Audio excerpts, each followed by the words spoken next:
we'll be discussing progressions and regressions in open kinetic chain and closed kinetic chain movements. Open kinetic chain movements are where the distal segment of an extremity moves freely throughout space. Closed kinetic chain movements are where the distal segment of an extremity is in a fixed position or pushes against an immovable surface such as a floor or a wall. The first demonstration we're going to do is a push-up, which is a closed kinetic chain movement.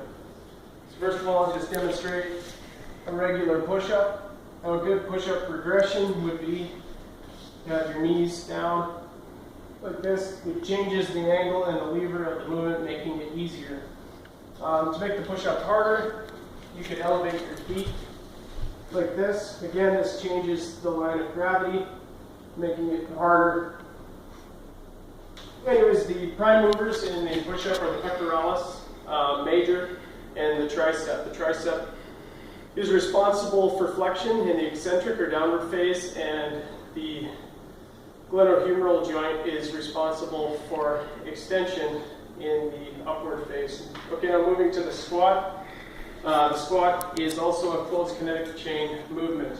I'll just demonstrate the squat here. It's just a simple air squat. That's a good way to start a new client or an individual to see if they have any mobility or flexibility problems. Now, a good way to progress into the squat would be to do a goblet squat.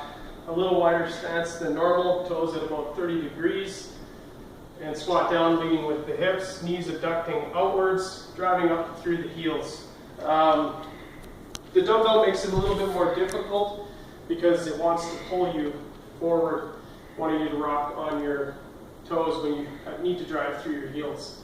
Also remember to keep your core tight and your posterior chain locked. Next, we're going to move to an open kinetic chain movement, which is the bench press. Keep your feet flat on the floor, legs at about 90 degrees. You grip the bar, squeeze your scapula together, and bring the bar down to the bottom of your chest and back up.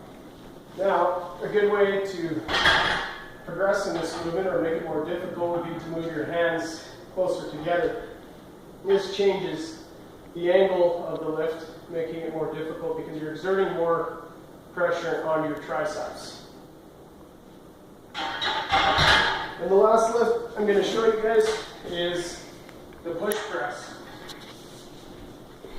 The push press utilizes the quadriceps as well as the glenohumeral joint and the triceps. So holding the bar at about the chest height, about your clavicle, with your hands just outside your shoulders, and your feet should be about hip width.